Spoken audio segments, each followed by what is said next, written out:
పూజలు ఏవైనా అంటే మంత్రంతో కూడినటువంటి పూజలు చేసుకునేటప్పుడు సాధారణంగా అంటే మామూలుగా మనం నిత్యం చేసేటువంటి పూజలు కాకుండా ఏదైనా మంత్ర ఉపదేశం పొందినప్పుడు అప్పుడు దానికి సంబంధించినటువంటి పూజలు చేసినప్పుడు ఏం చేస్తారంటే ఈ మనం చెప్పుకునేటువంటి షోడశోపచార పూజ చేయడానికి పూర్వము అంగన్యాసము కరన్యాసము అనేటువంటివి చేసుకుంటారు.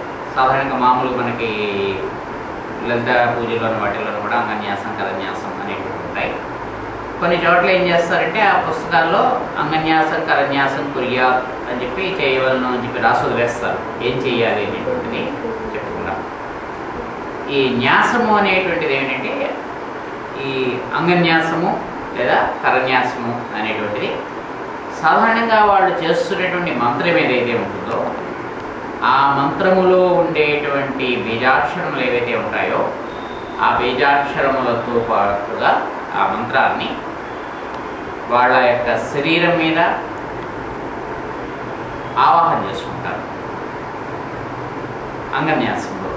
కరన్యాసం చేసినప్పుడు ఏం చేస్తారంటే ఈ చేతి యొక్క 5 వేళ్ల మీద న్యాసం చేసుకుంటారు. అంటే ఉదాహరణకి ఏదైనా కరన్యాసం అని కనుకుంటే ఐం అంగుష్టాభ్యాం నమః అని చెప్పి ఇలా బొటన వేల మీద ఐం అనేటువంటి అక్షరాలు, హ్రీం తర్జనీభ్యాం నమః అని చూపుడు వేల మీద, శ్రీం మధ్యమాభ్యాం నమః ఇలాగ వాళ్ళ మంత్రం ఏదైతే ఉంటుందో ఆ మంత్రాన్ని ఒక్కొక్క అక్షరాన్ని లేదా ఆ మంత్రంలో ఉండేటువంటి అక్షరములన్నింటినీ విడివిడిగా, ఉదాహరణకి నమశివాయ అనేటువంటిది కనుక వాడు మంత్రం అయితే నం అంగుష్టాభ్యాం నమః, మం తర్జనేభ్యాం నమః, సిం మధ్యమాభ్యాం నమః, వాం అనామికాభ్యాం నమః, యం కనిష్ఠికాభ్యాం నమః. ఈ రకంగా ఈ వేళ మీద చేయడం అనేటువంటిది ఉంటుంది. అలాగే కరతల కరపుష్టాభ్యాం నమః అనేటువంటి ఇప్పుడు చేసుకుంటారంటే ఓం నమ శివాయ అనేటువంటి చేసుకుంటే 5 వేళ్ల మీద ఈ మంత్రంలో ఉండేటువంటి అక్షరములను ఒక్కొక్కదాన్ని దాని మీద వాళ్ళు ఆవాహన చేసుకుంటారు. అలాగే ఈ అంగన్యాసం చేసినప్పుడు, ఇది కరన్యాసం చేసినప్పుడు చేతి వేళలోను, అంగన్యాసం చేసినప్పుడు ఏం చేస్తారంటే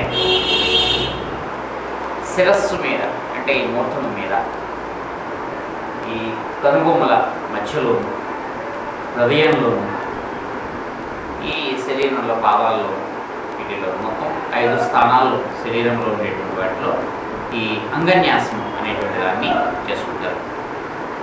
అంటే ఏ దేవతనైతే మనము ఆరాధిస్తున్నామో చిట్ట చివరికి ఏమిటి అవ్వాలంటే ఆ దేవత మన శరీరంలో మనలో నివసించడం అనేటువంటిది జరగాలి.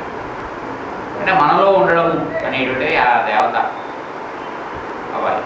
అయితే ఆ దేవత మనలో ఉండడము అనేటువంటిది ఎప్పుడు సాధ్యమవుతుంది? మనలో ఉండేటువంటి ప్రతి అణువుని మనం ఆ దేవత యొక్క స్వరూపంగా మనం భావించినప్పుడే అది జరుగుతుంది. అయితే మనం ఏం చేస్తామంటే శరీరంలో ఉండేటువంటి ప్రతి అణువులోనూ కూడా ఆ దేవతని న్యాసం చేసుకుంటారు. దీనికి న్యాసం అని చెప్పి పేరు. కరన్యాసం చేసినప్పుడు ఏం చేస్తామంటే ఈ చేతులు అనేటువంటి భగవంతుడు మనకి ఇచ్చినటువంటి ఏమిటైతే ఉన్నాయో ఈ 5 వేళ్ళు కూడా మనకి పంచభూతములతోటి సంబంధము కలిగినటువంటివి అని ఇంతకుముందు మనము చెప్పుకున్నాం. అందుకని వేళ్లలోకి కనుక మనం ఏదైనా ఆవాహన కనుక మనం చేసుకుంటే అది మొత్తం విశ్వమంతా మనం ఆవాహన చేసుకున్నట్టుగాను, మనం విశ్వంలో ఒక భాగం కాబట్టి మన శరీరము విశ్వంలో ఒక భాగము కాబట్టి మనలో ఆ శరీరంలో మనకి ఆవాహన చేసుకున్నట్టుగా మనకి లెక్క. అందుకే దాన్ని ఏం చేస్తామంటే ఈ శరీరంలో మనం ఆవాహన చేసుకున్నప్పుడు ఈ విశ్వంతోటి మనం అనుసంధానమైనప్పుడు ఈ దేవతతోటి మనం అనుసంధానమైనప్పుడు ఈ రకంగా మనం ఆవాహన అనేటువంటిది చేసుకుంటాం. దీనినే కనుక మనం విస్తృతంగా కనుక మనం చేస్తే ఇప్పుడు మనం రుద్రాభిషేకం చేసినప్పుడు మహాన్యాసం అనేటువంటిది చేస్తాం. దాంట్లో ఏం చేస్తాము? ఈ 10 దిక్కులలో న్యాసం చేయడం అంటే ఆ శివుని యొక్క స్వరూపం ఏదైతే ఉందో దాన్ని 10 దిక్కుల్లోనూ న్యాసం చేయడము, 16 దేవతల యొక్క స్వరూపంలో 16 స్థానములను న్యాసం చేయడం. మొత్తం రకరకాలైనటువంటి న్యాసము దాంట్లో 2-3 రకాలైనటువంటి న్యాసాలు మనకి అందులో ఉంటాయి. మనకి ఈ రకములైనటువంటి న్యాసములు ఏవైతే ఉన్నాయో వీటన్నింటినీ కూడా మనం అందులో మనం చేసుకుంటూ ఉంటాం.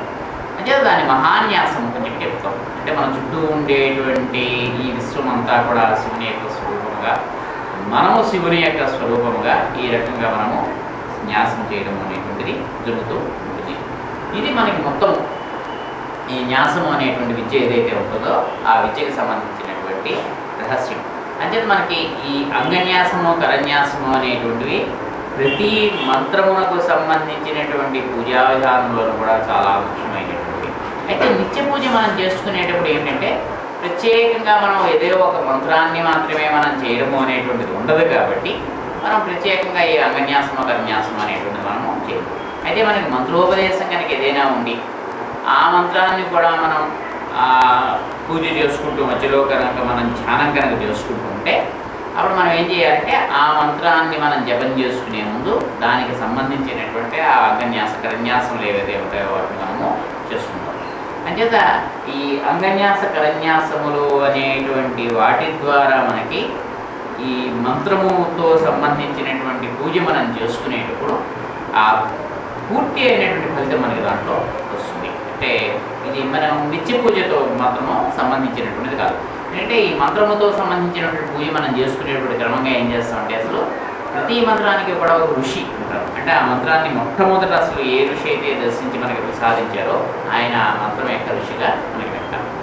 ఆ మంత్రానికి అధిదేవత, అంటే ఎవరిని ఉద్దేశించి అయితే మనం మంత్రం చేస్తున్నామో ఆ మంత్రానికి ఉండేటువంటి అధిదేవత ఎవరైతే ఉంటారో వాళ్ళు ఉంటారు.